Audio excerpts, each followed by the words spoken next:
America को अड्डे नहीं दे रहे, सहूलतें देंगे। अब मैं समझने से कासर हूँ कि अड्डे देने और सहूलतें देने में क्या फ़र्क है। पड़ोसी ममालिक से मुतालबा है कि किसी को ऐसा कदम उठाने और मौका फराहम करने की इजाज़त न दी जाए। अफगान तालिबान का मुतालबा है बाकायदा खैर से, समझिए।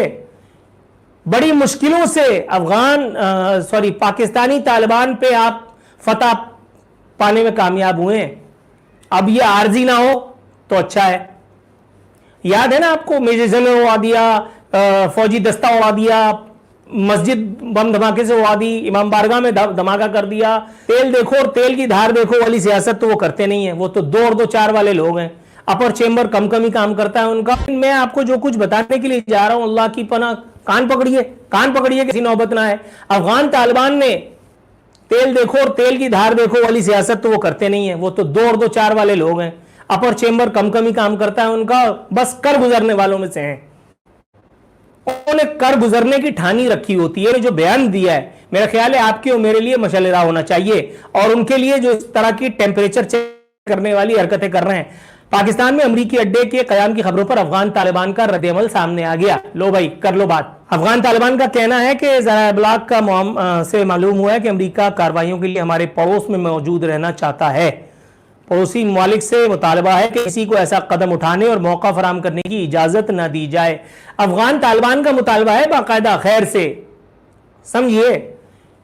बड़ी मुश्किलों से पाकिस्तानी तालिबान पे आप फतह पाने में कामयाब हुए हैं। अब ये आर्जी ना हो तो अच्छा है। याद है ना आपको, मेजर में उड़ा दिया, फौजी दस्ता उड़ा दिया, मस्जिद बम धमाके से उड़ा दी, इमाम बारगाह में धमाका कर दिया। सुन्नी, शिया, देवबंदी, बरेलवी, कोई उसके लिए अहम नहीं था पाकिस्तान तालिबान के नजदीक। यहां का पसीना यहां तक आ गया था अमरीकी चाकरी में। 60,000 विकेटें गंवाई थी हमने, 60,000। अब भी वक्त है संभल करके। अफगान तालिबान के बयान में कहा गया है कि अगर ऐसा किया गया तो ये तारीखी गलती और रुसवाई होगी। अफगानिस्तान में तालिबान के हवाले से है। अब बात ये हो रही है कि कहा जा रहा है कि पाकिस्तान को अड्डे दे रहा है अमेरिका को, हुकूमत कह रही है हम अड्डे नहीं दे रहे, हम सोच भी नहीं रहे। अब देखते हैं कौन सच बोल रहा है, कौन क्या कह रहा है। अमेरिका को अड्डे नहीं दे रहे, सहूलतें देंगे। अब मैं समझने से कासर हूँ कि अड्डे देने और सहूलतें देने में क्या फ़र्क है। बुखारी साहब, मुझे आप समझाएंगे ये अड्डे देने और सहूलतें देने में क्या फ़र्क होता है? बहुत अहम मौजू है, बहुत ही तवज्जो तलब मौजू है। हमने प्रॉक्सी वार लड़के अमेरिका से क्या कमाया है और हमने अपना कितना नुकसान किया है, इसके बारे में मेरा नहीं ख्याल कि किसी को अब एजुकेट करने की ज़रूरत है। चाहे वो 70,000 हमारे लोगों की जानें गई, शहीद हुए वो इसी वॉर में, अमेरिका को खुश करने के चक्कर में। हमारी ईरान से ताल्लुकात ख़राब हुए, हमारी तालिबान से दोस्ती दुश्मनी में बदल गई। हमने इस प्रॉक्सी वार के बदले में बहुत कुछ नुकसान जो है वो उठाया है।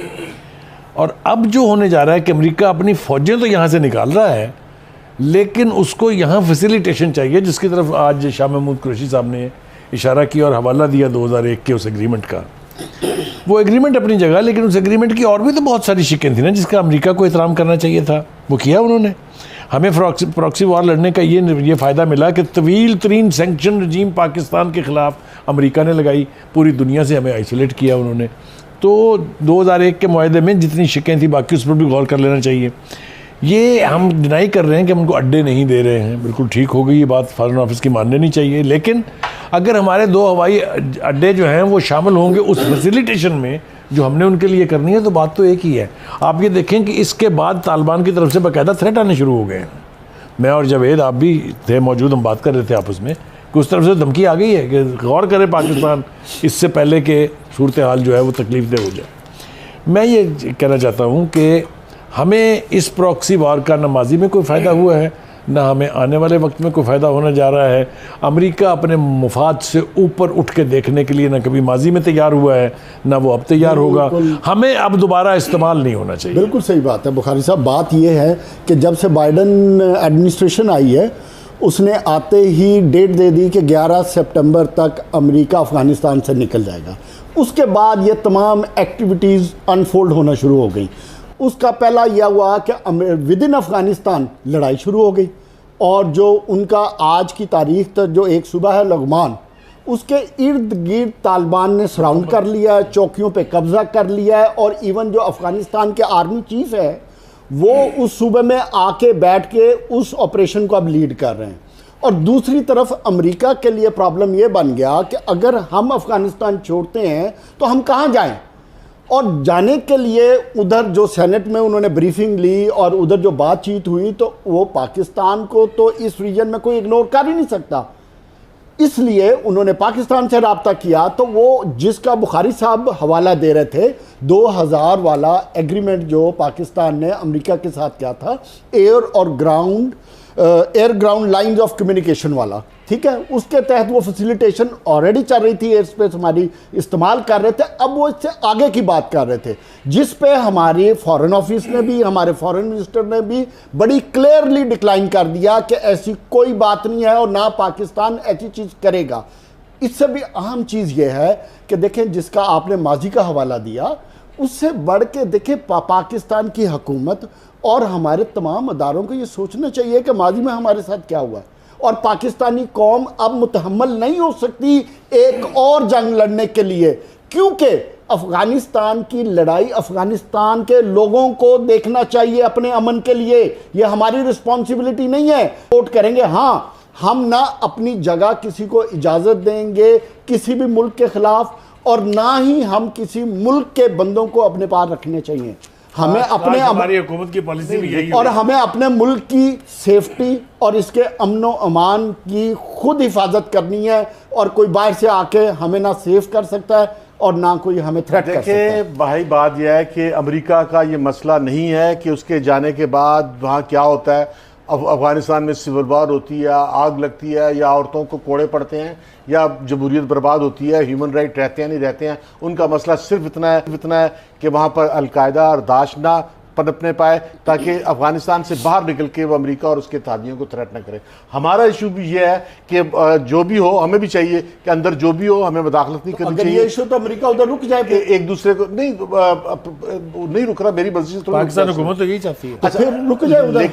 लेकिन हमें भी चाहिए कि हम इसमें जो मुश्किल आने वाली है सितंबर में, उसके लिए अपने आप को तैयार करें, क्योंकि अमेरिका का अगर बहुत ज़्यादा प्रेशर आया तो हमारे लिए बहुत मुश्किल हो जाएगा। और अब अफगानिस्तान के अंदर जो तालिबान है, उनसे भी हमें वादा लेना चाहिए कि वो पाकिस्तानी तालिबान की हिमायत नहीं करेंगे, और वहाँ की सिविल वॉर और वहाँ की जो खूनरेजी है वो पाकिस्तान नहीं आएगी। ऐसी कोई बात नहीं है, पाकिस्तान प्रेशर सस्टेन नहीं कर सकता। ऐसी कोई बात नहीं, जब पूरी कौम साथ हो, पार्लियामेंट पीछे हो, तो हर किस्म का प्रेशर सस्टेन किया जा सकता है। ये कहना आसान है, करना बहुत मुश्किल है। हमने बंद नहीं किया था सर भाई, बात यह है कि हमारी इकोनॉमी जो है वो अमेरिका और उसके इत्तेहादियों पे मबनी है। फिर अमेरिका एक ताकत है, हम कितना लड़ेंगे कितना, हमें तैयारी करनी चाहिए। हम गैर जानिबदार नहीं, लेकिन मुसीबतें हमारे लिए हम अगर अपने पैरों पे खड़े होंगे तो कोई भी नहीं लड़ेगा। तैयारी करनी चाहिए कि हर जगह बिट्रे किया से बाहर रहे। नहीं, वो अपने कौमी मफाद के लिए खड़े होते हैं, हमें अपने कौमी मफाद को देखना चाहिए। हमें ये जज्बाती गुफ्तगू से बाहर आना चाहिए